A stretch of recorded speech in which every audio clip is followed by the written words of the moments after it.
Hey Ruben, how you doing? Hello, Dylan. Fine, you? Have you ever wanted to be noticed so badly Entre nous, ça va faire un malheur. you didn't even care what it was for?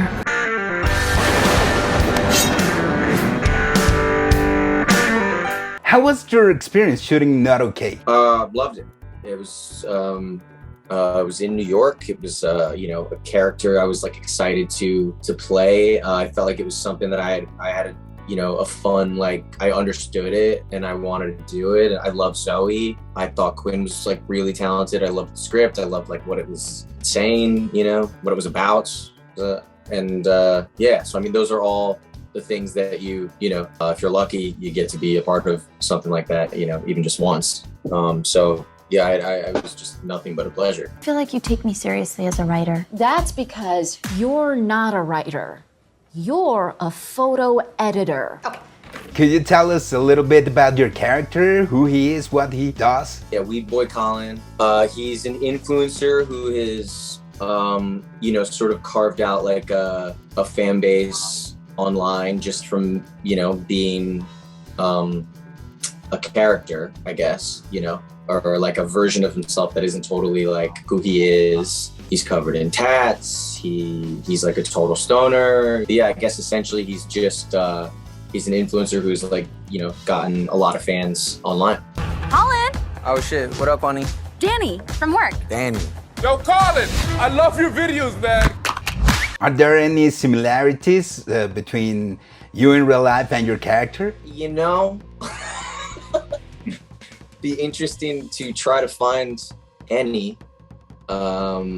But no, it's pretty far away from who I am, I guess. In every way, in almost every way. There's a warning at the beginning of the movie that says that you're about to see an unlikable protagonist. How about you? I mean, yeah.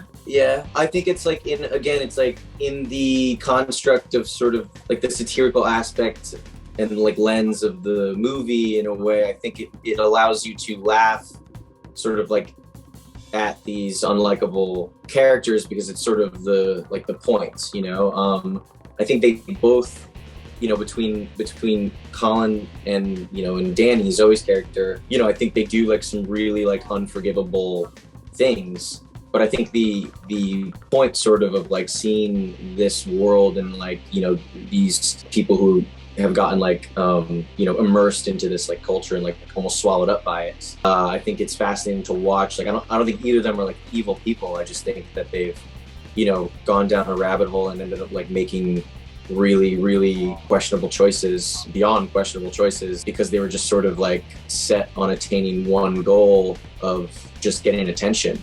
Or getting, but that's the whole point, is that's sort of the way in that world that you have to like get ahead in any way, I mean Zoe does it to like sort of be seen, to be noticed, but we first meet her and she's trying to be a writer, she's trying to succeed at like her profession, and it seems that the only ones who get ahead are the ones who have this attention. So like she naturally, it's interesting, like who wouldn't try to do that. She does a really extreme thing to get that attention, but I think that's and then that's the point. So what are you? I'm a writer. I'm looking to develop my work by traveling. Going to Paris for it.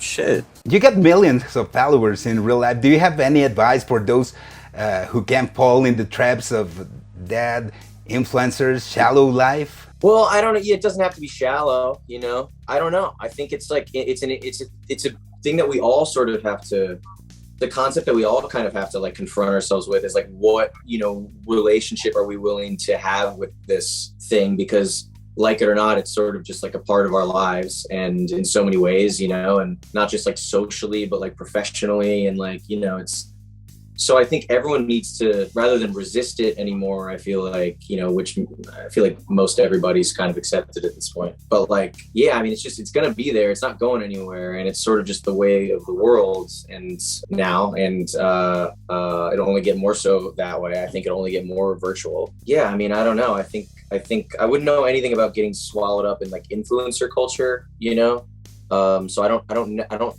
know that I have like informed advice I can like give on that, but I think that what I can relate to is having to craft sort of a relationship to it that you're comfortable with and that doesn't, you know, swallow you up, I guess, you know. The internet likes to turn victims into villains. Oh, doesn't seem to be happening to me. You should be prepared if it does. Okay, thank you a lot, Dylan. Absolutely. Great talking to you. Thanks, Ruben. Be careful what you fucking wish for. Have a good